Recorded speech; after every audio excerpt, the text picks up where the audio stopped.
My name is Natalie Brooks. I am 29, and the night my mom went on X to congratulate me for finally moving out, I was sitting on the floor of my new studio apartment, eating cold takeout straight from the box. I opened the app, and there it was at the top of my feed. Her post already taking off. You should have left earlier anyway. No more feeding a pig. Underneath, the little heart icon was climbing past 1,800 likes. Strangers dropping laughing emojis like they knew anything about me. My aunt jumped in first, commenting about how I cried when Starbucks rejected me at 23. Like that one job interview defined my entire life. My dad added before and after photos. My old bedroom, messy from years of working late nights on my laptop, next to his new man cave with a TV tossed in and my shelves ripped off the wall. My younger sister tagged all her friends and wrote, "Warning, this is your future if you date gamers," even though half the time I was working, not playing. I scrolled through every comment, every joke, every stranger agreeing that I was some lazy adult child who finally stopped leeching off her poor parents. None of them knew that the house they were laughing from was legally mine, that the mortgage had been paid off by my grandmother long before, and that for years I had been quietly transferring money every month to people who never once treated me like an adult. That night, I didn't clap back, didn't write a thread, didn't call anyone. I just hit save on every screenshot, closed the app, and let them enjoy their little victory. If you think that post was just a mean joke, wait until you see what happened when I finally decided to tell the internet the whole story. Stay with me, because one screenshot and one forgotten detail turned their funny post into the most expensive lesson my family has ever learned. I guess to make sense of that night, you need to know how we got there. I grew up in a beige two-story house in Aurora, just outside Denver. The kind of neighborhood where every driveway has the same cracked line down the middle, and every neighbor has seen you mow the lawn in pajamas at least once.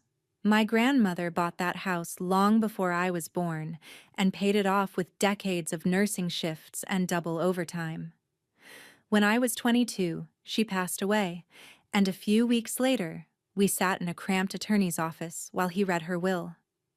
That was the first time I heard my full name said like it meant something important. The house, the one my parents had called our home, my entire life, was left to me. Not to my mom, not to my stepdad, to me. The lawyer even explained why in this slow, careful voice. My grandmother did not trust Gary with money. He had a history of borrowing and never quite paying people back. She loved my mom, but she wanted one person in the family to have something nobody could take away. I remember my mom, Sandra, going pale for a second and then smoothing her face over, like she had decided right there to pretend this was no big deal. Gary laughed it off and said it was all in the family anyway, like paperwork was just decoration. I was 22, grieving the only person who ever told me I was brilliant without adding a but. So I did not argue when my mom suggested that nothing really had to change. They would keep handling the bills. I could stay as long as I needed, while I figured out my life, and we would just go on. Then, a few months later, she slid an envelope across the kitchen table and called it a grown-up move. She told me I should start contributing $400 a month toward the house, to help with utilities and groceries and teach me responsibility. On paper, it sounded fair, and I was working part-time as a barista while trying to land a real job, so I agreed. The part nobody said out loud was that I was now paying rent for a house that was legally mine, while the adults who always complained about money lived there for free. Around 23, I had my big failure moment that my Aunt Denise loved to bring up online. I had applied to Starbucks corporate for a junior design-related role, not just a store job, and I made it to the last round. I cared way too much. Stayed up all night redesigning mock-ups, and when the rejection email came, I cried in my car for 15 minutes before my shift. Denise heard the story secondhand and turned it into a running joke. Every Thanksgiving, every birthday, it was, "Remember when Nat cried over Starbucks like they were Harvard?" From then on, anything I tried became a punchline before it had a chance to become real. While the family was laughing, I was teaching myself UX design and social media strategy online. I picked up tiny freelance gigs, building basic websites for local shops, running Instagram pages for people who barely knew how to post. I would sit at my desk in my messy room until 2 in the morning, tweaking wireframes and scheduling campaigns while everyone thought I was gaming. When I mentioned a client call, my mom would say, "So, another pretend job?" Gary would ask if I had applied at the warehouse yet, so I could get a real paycheck. My sister Lily would roll her eyes and tell her friends, right in front of me, that I just stays in her room playing with Canva. Every month, I sent that $400 transfer labeled contribution, while also buying most of my own food, my own clothes, my own equipment. If I ever tried to explain that, legally, I owned the place, Gary would shut it down with, "You live under my roof, you follow my rules." Like the will was some imaginary story I made up to feel special. The longer it went on, the less I talked.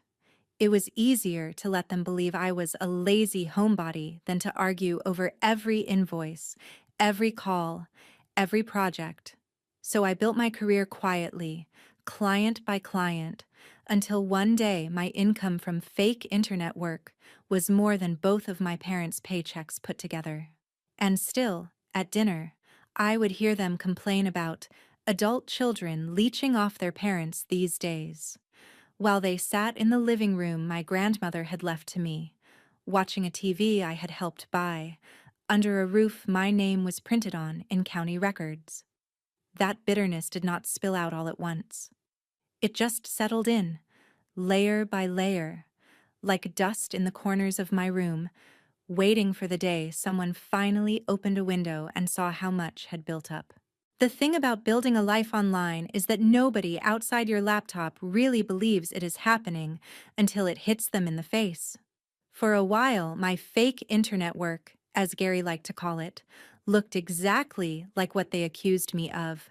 Long hours in my room, messy desk, headphones on, dishes stacked on the floor when I was on deadline. But little by little, those tiny gigs turned into retainers. A coffee shop I did a logo for recommended me to their supplier. Then that supplier recommended me to an e-commerce brand.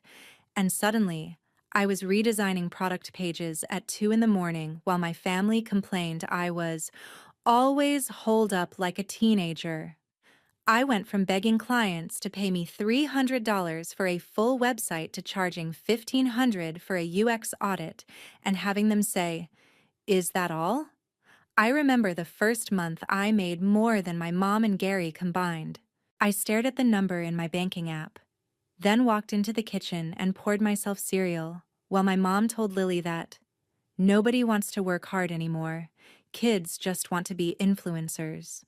They had no idea the girl they thought was playing around on Canva was paying quarterly taxes and setting money aside for retirement. Around that time, I started dating Marcus. We met through a friend of a friend at a barbecue, and he liked that I was creative. He sold trucks at a dealership and wore fitted shirts, and watches he could not really afford. On our third date, when he asked where I lived, I told him, "I live with my parents in Aurora," and watched his face do that quick flicker before he forced a smile. I did not add that the deed was in my name. It sounded unbelievable even to me sometimes, like I was bragging. When he came over the first time, my mom put on her nice voice and asked him 100 questions about his job. Gary joked that maybe Marcus could talk some sense into me and get me to apply at the warehouse. Lily rolled her eyes and told him, "She's been trying to be a designer for years, it's cute." I laughed it off, changed the subject, and later apologized to Marcus for the circus. He shrugged and said, "Families are families," but there was a weird tension any time the subject of where I lived came up. As my client list grew and my savings account climbed, the comments at home only got sharper. If I worked late, my mom would say she was so tired of cooking for a grown child who doesn't even leave the house. If I made my own food, she complained I was eating separate like a stranger. Gary loved to complain about utilities, saying my computers must be running the bill up, then turn around and blast the TV all night. Every month, $400 left my account to help out, and every month at least one of them made a joke about how generous they were for letting me stay. I started tracking everything, partly because I needed it for taxes, partly because it was the only way to stay sane. I had spreadsheets for client invoices, income projections, what I spent on software and gear, and one quiet tab labeled House, where I added up every contribution payment since I was 22. One night, after a fight where my mom called me ungrateful for not emptying the dishwasher fast enough, I sat on my bed and looked at that number at the bottom of the column. It was tens of thousands of dollars. For a house my grandmother had died to pay off, the house my parents were trashing my work from. That was the first time my anger felt bigger than my guilt. The second time was when Marcus and I had been dating a little over a year, and the topic of moving in together came up. He said his lease was ending and he did not want to keep telling people his girlfriend lived with her parents. He suggested we find an apartment together downtown. I told him I was already helping with the house and that if he wanted, we could talk about him moving into the spare room for a while to save money. He looked at me like I had said something disgusting. "I am not moving in with your parents," he said. "That is not normal, Nat." I told him quietly that the house was actually mine legally, that my grandmother had left it to me, and that my parents were the ones living there without paying rent. He laughed. He honestly thought I was joking. "If it's your house, why are you paying them rent?" he asked. "Why does your mom act like she's doing you a favor?" I did not have a good answer, because any answer I gave sounded like an excuse for letting myself be treated like a child. 2 weeks later, after a fight where he accused me of choosing comfort over growing up, Marcus broke up with me in the parking lot of a Chili's. He said he could not build a future with someone still stuck in their parents' house, then got into his car and drove off. I stood under the fluorescent lights thinking about the irony that I owned a whole house and somehow still looked like a dependent from the outside. On the drive home, I made a decision. I was done letting other people define what my life looked like.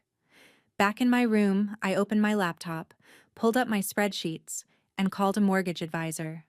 When she saw my income and savings, she sounded almost impressed. We talked about condos near downtown Denver, neighborhoods with coffee shops and co-working spaces where my work would not be the punchline of a joke. Within a few months, after a blur of viewings, paperwork, and digital signatures, I had an accepted offer on a small studio with big windows and a view of the city lights.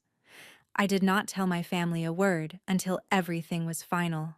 On the day of closing, I signed the last document on a little tablet, got handed a key, and drove over alone. I stood in the empty space listening to the echo of my footsteps, and for the first time in years the quiet felt like freedom, not failure. That night I drove back to Aurora knowing I was no longer trapped. I packed my things in labeled boxes, stacked them by the door, and circled a date on my calendar for the move. My mom still complained about feeding a grown child. Gary still told people I was playing on the computer. Lily still joked about me being a gamer. But every time they said it, it bounced off something solid inside me. I was done renting my own life from people who refused to see it. I had a new address waiting, and soon I was going to leave that house exactly the way my grandmother intended, with me in control, and everyone else forced to deal with what that really meant. Moving day did not feel dramatic at first.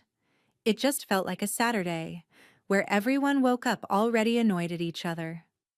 I had been packing quietly all week, folding my life into cardboard boxes in the corner of my room, while my mom complained about tripping over them and Gary grumbled about clutter. That morning, I came downstairs with my keys hooked on my finger and told them, as calmly as I could, that the movers would be there in an hour and I would be out by tonight. My mom stared at me like I had just announced I was joining a cult. Out where? She asked. I told her I had bought a place closer to downtown, a small studio. Nothing crazy, but mine. She blinked a couple of times and then laughed. This light, disbelieving laugh that made my skin crawl. With what money, Natalie? You don't even have a real job. Gary chimed in from the couch without looking away from the TV, saying it was about time. I learned what real bills felt like, and that I would be crawling back once rent and heat hit me at the same time. Lily walked in halfway through, holding her phone, and said, "You are actually moving. You're not just threatening, like, with actual movers." I nodded and she shrugged, already half amused, like she could not wait to tell her friends.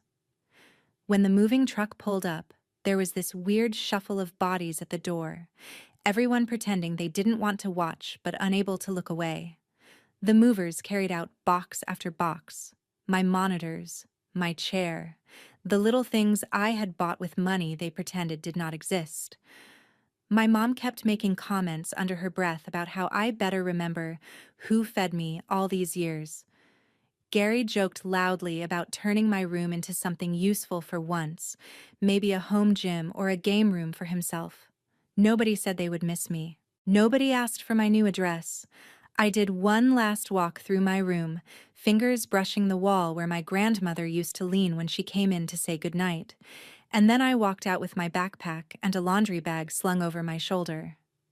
No big speech, no dramatic exit, just a tired goodbye to a house that never really felt like mine, even though my name was on the deed. The drive to my new place took 25 minutes, but it felt like crossing a border. The studio was still mostly empty when I got there, just my mattress on the floor, a couple of boxes, my laptop, and the city outside the window.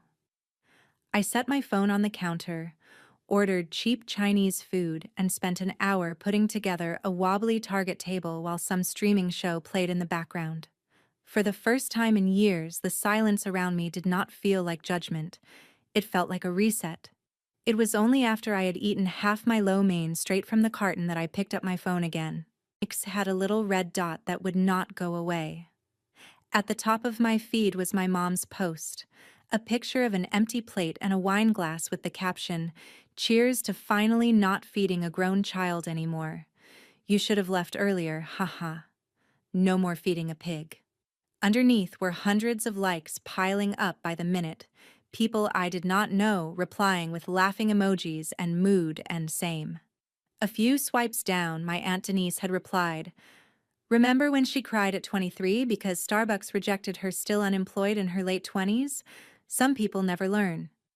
Gary had tweeted it with a side-by-side collage he'd made.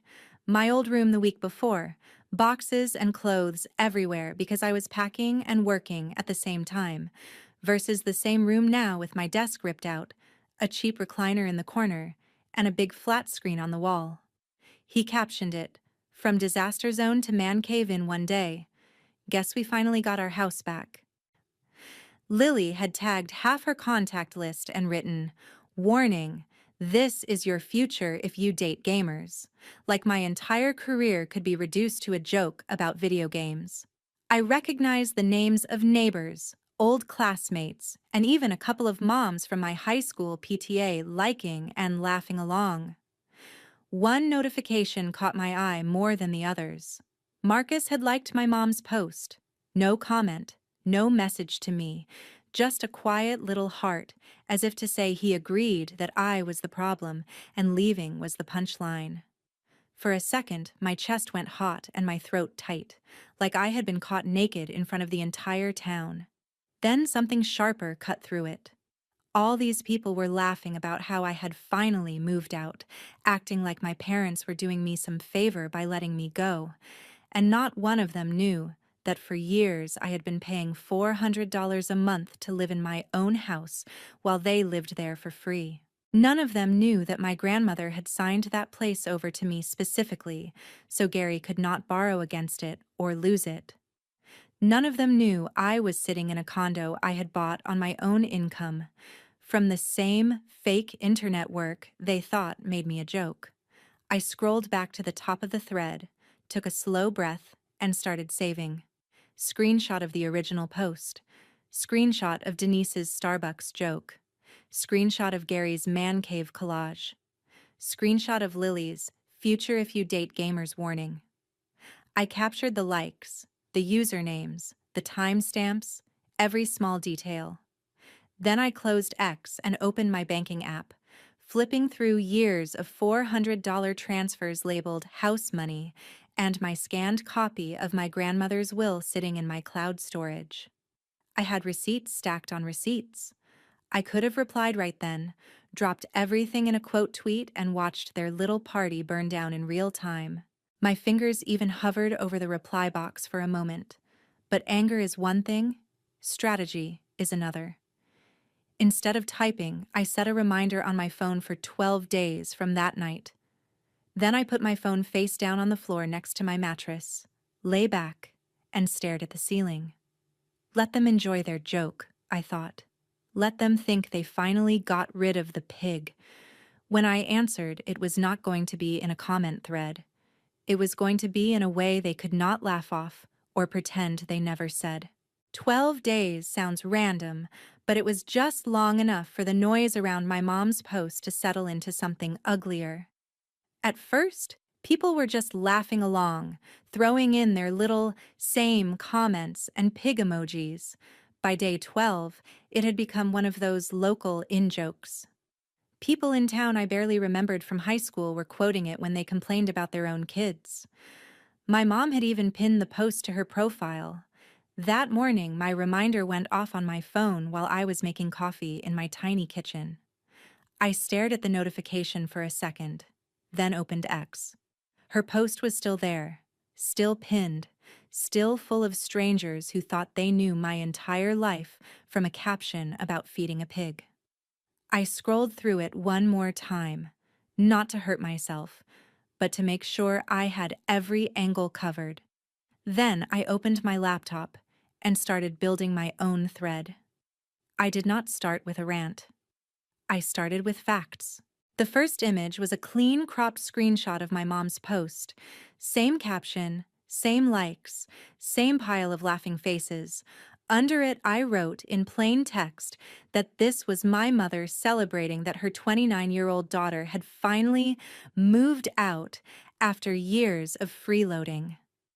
The next image was a scan of my grandmother's will, with all the sensitive information blacked out except for one line. The one where my full name was written next to the words, sole beneficiary of the property located at, followed by the Aurora address. I highlighted it in yellow before exporting the file. Under that, I wrote that my grandmother had paid off that house with decades of nursing shifts, and that she had left it to me on purpose, because she did not trust my stepdad with money. Then I added a screenshot from my banking app, carefully edited to hide account numbers, showing 8 years of monthly transfers labeled house money. $400 every month, adding up to tens of thousands of dollars I had contributed while living in the home I legally owned. After that came a screenshot of my client dashboard, with names blurred but numbers visible, showing my yearly income as a freelance UX designer and social media strategist. It wasn't bragging, it was proof that I was not, and had never been, the unemployed leech my family had painted me as. I wrote a caption that tied it all together. Nothing fancy, just the truth arranged in a way people could not ignore. I explained that the pig in my mother's joke had bought her own condo in Denver with money she earned from the same fake internet job they mocked. I explained that the room my dad turned into a man cave overnight was in a house he had never paid a mortgage on. I ended with a simple line. If you are going to drag your own kid on the internet for clout, at least make sure they are not the one who owns the roof over your head. Before I hit post, I sat there for a minute with my finger hovering above the trackpad. I knew once it was out, there was no taking it back. I thought about my grandmother, about how angry she would be if she saw the way they talked about me using the house she worked herself sick to leave. I thought about every time my mom had rolled her eyes at my work, every time Gary had thrown my house, my rules in my face, every time Lily had laughed about me to her friends like I wasn't standing right there. Then I thought about all the people who felt trapped in similar situations, dismissed because their work did not look traditional enough for their parents to respect. I hit post. For a while, nothing happened. A few of my own followers liked it.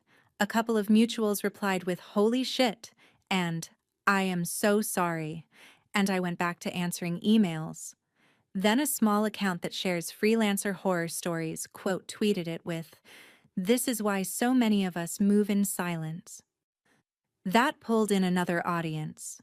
A women in tech community saw it next and added their own quote tweet about respecting daughters. A local Denver meme page grabbed the screenshots and posted them with a caption about Colorado parents thinking their kids' online work isn't real.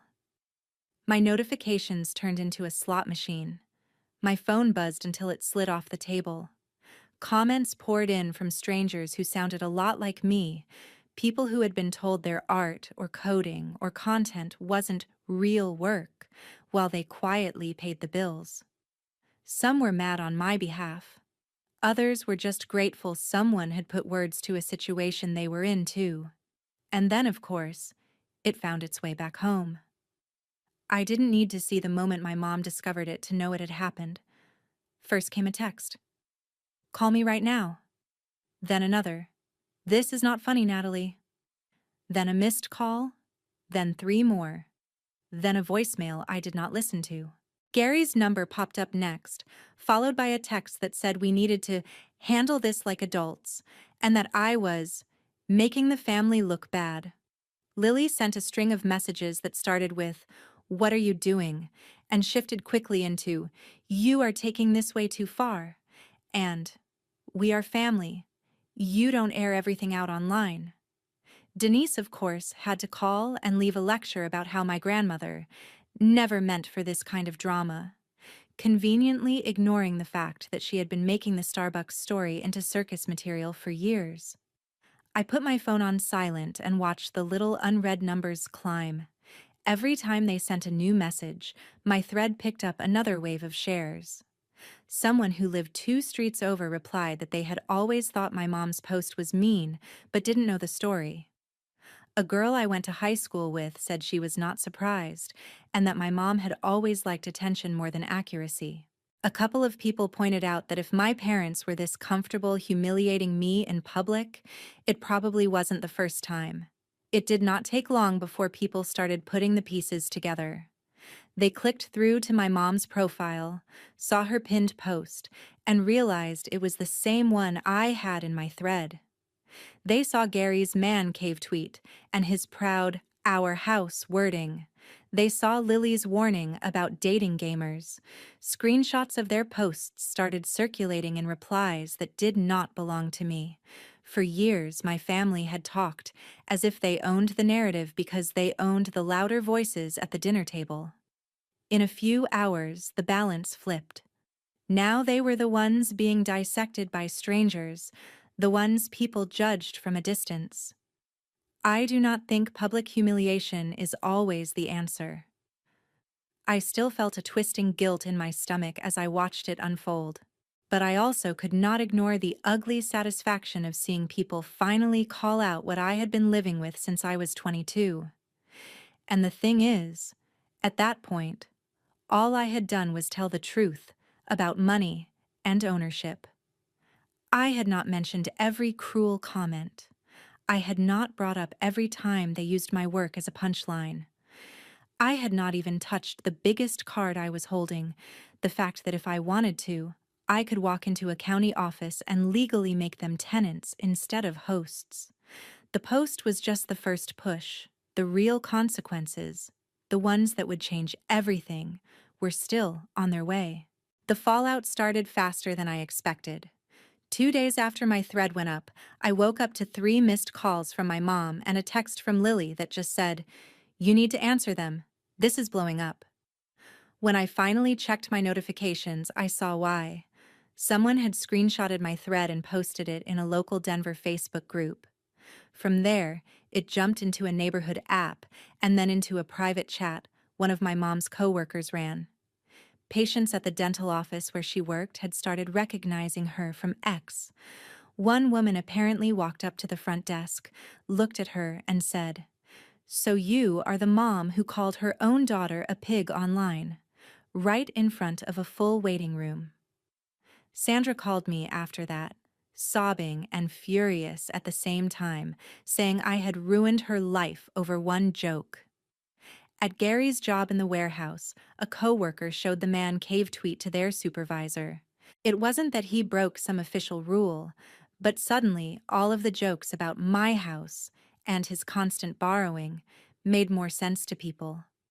A couple of guys he owed money to started asking loudly about when he would be paying them back, now that the internet knew he was living rent-free in a house he did not own.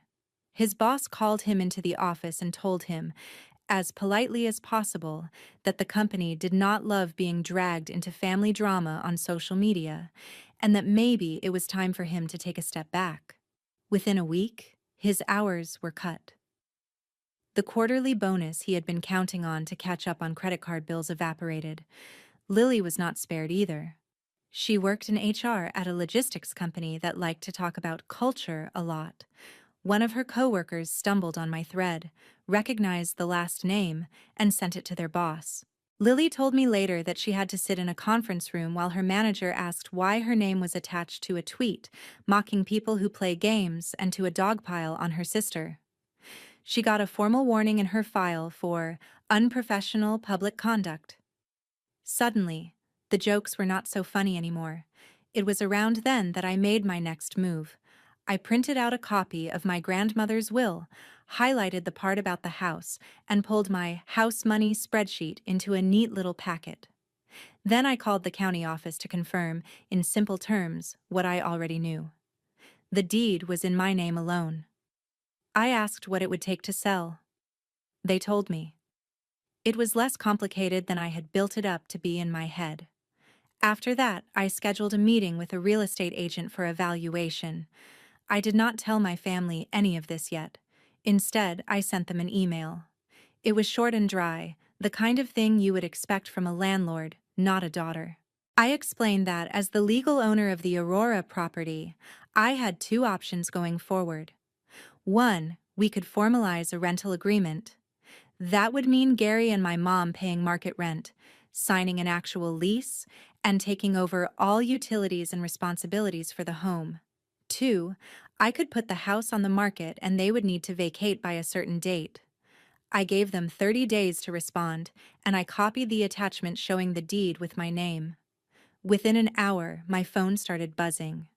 My mom called first, angry and hurt, asking how I could do this to them after everything they did for me. Gary sent a message saying that if I thought I could just evict them like strangers, I was out of my mind. Lily, interestingly, texted something different. Can we please talk in person where they cannot perform? I agreed to one meeting. We ended up at a bland chain restaurant off the highway, the kind with sticky menus and fluorescent lights. They were already seated when I walked in, my mother's eyes red, Gary's jaw set, Lily staring down at her water glass. For a minute, nobody spoke. Then my mom launched into a speech about sacrifice, about how she had worked so hard to raise me, about how the internet did not need to know our business.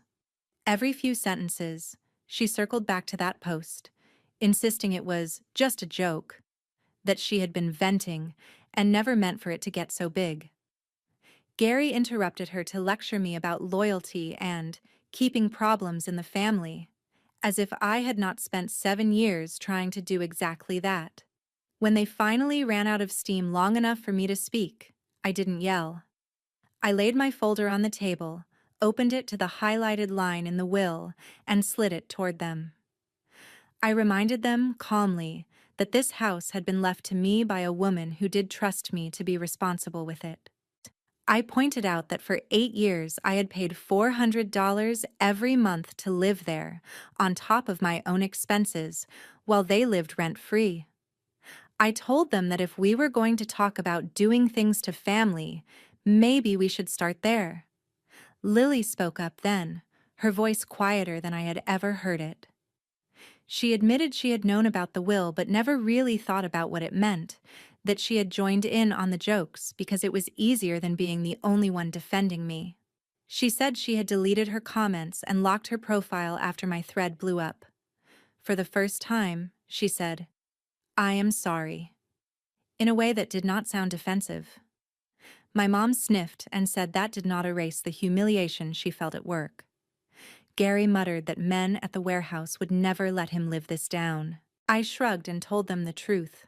The humiliation they were feeling now was just a tiny fraction of what it felt like to be painted as a lazy freeloader in front of hundreds of people when I had been carrying more weight than they ever admitted. I reminded them that I had not revealed anything they had not proudly posted themselves. Then I brought it back to the practical. I told them my decision was made. I was not going to be their invisible landlord, quietly paying for everything while they mocked me. They had 30 days to decide whether they wanted to sign a real lease at a fair market rate or move out so I could sell the house. My mom started crying again, saying they could not afford full rent now that Gary's hours were cut. Gary tried to bluff, saying they would find some way to fight it in court, but the way his eyes flicked down to the highlighted will told me he knew he had no ground. Lily wiped her face and asked if I would really sell the house my grandmother had loved so much. That question hurt more than I expected. I told her I had thought about it a lot. Keeping the house the way things were felt like a second funeral for my own future. Selling it, using that money to build the business my grandmother always encouraged, felt more like honoring her than letting her hard work fund my parents' ego. The conversation went in circles for another hour, my parents bargaining and guilt-tripping and accusing, trying every tactic they had used on me since I was a teenager. In the end, nothing they said changed the math. When the 30 days were up, they had not come up with a lease agreement or a plan to afford rent. They packed their things into borrowed trucks and moved into a small rental farther out, one they could actually afford on Sandra's now reduced income, and whatever work Gary could scrape together. I signed the listing agreement with my agent the next day. A few weeks later, after open houses and offers, I sat in another cramped office, signed another stack of papers, and watched as the number from the sale hit my account. It was more money than I had ever seen in one place. Years of my grandmother's labor and my own finally converted into something I could steer. I walked out into the Colorado sun feeling like I had finally stepped out of a story someone else had written for me. The house was gone, but so was the version of me who stayed quiet while everyone else laughed. What I did with that money, and what happened to my family after, would end up being the part people argued about the most. But for the first time, the next chapter was going to be on my terms. I did not go out and buy a sports car or a pile of designer bags with the money from the sale. The first thing I bought was a heavy wooden desk that did not wobble when I typed. I set it by the window in my Denver condo and turned that corner into my command center. Then I rented a small office downtown. Nothing fancy. Just 2 rooms above a nail salon with good light and cheap rent, and I put my name on the door. Brooks Studio. It felt surreal the first time a client came up the stairs and shook my hand in person, looked around at the framed mock-ups on the wall, and said, "So this is where the magic happens." For years, I had been doing the same work from a bedroom people called messy. Now it finally looked like what it always was. Real. With the cushion from the house sale, I could say no to clients who treated me badly. I could bring on a part-time assistant, a college kid whose own parents thought graphic design was a hobby. I paid her fairly, put her name on projects, and made sure she never had to apologize for working from a laptop.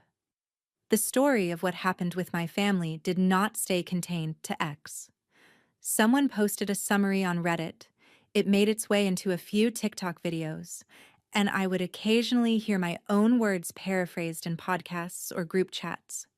I watched people argue about whether I had gone too far, whether selling the house was justified, whether calling out your parents online was ever okay. Every time it resurfaced, my follower count bumped up, and a fresh batch of messages landed in my inbox. Some were angry, usually from people who sounded a lot like my mom. Others were from daughters and sons who had grown up hearing the same jokes about being lazy, ungrateful, or still at home, even while they quietly kept everything afloat. I answered as many as I could without turning my whole life into customer service for other people's pain. I told them what I wish someone had told me at 22, that you are allowed to set boundaries with family, that they gave you life is not a blank check for them to spend your self-respect, and that work that happens on a screen is still work. My own family did not disappear. Sandra and Gary ended up in a cramped two-bedroom in a cheaper suburb. Gary bounced between temp jobs for a while before settling into night shifts driving deliveries. My mom kept her position at the dental office but never got back the extra hours she lost. The waiting room whispers faded eventually, but the bruise to her pride lingered. For a long time, she and I barely spoke. Birthdays passed with nothing more than a short text or a forwarded meme.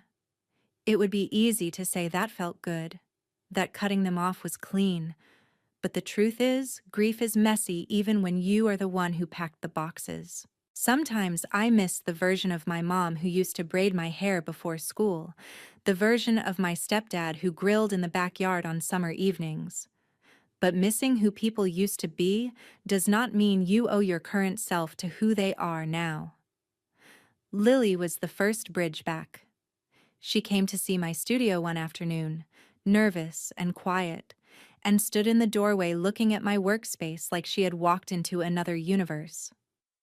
She apologized again, not just for the tweet, but for every time she had joined in to avoid being the odd one out. She said my thread had forced her to look at herself the way strangers did for the first time. We are not best friends now, but we talk. She sends me job postings that might fit my clients. I send her articles about workplace boundaries. It is small, but it is real. The rest of my family still believes I overreacted. Maybe they always will. I have stopped trying to convince them otherwise. I did not tell this story so the internet would cheer when my parents struggle to pay rent.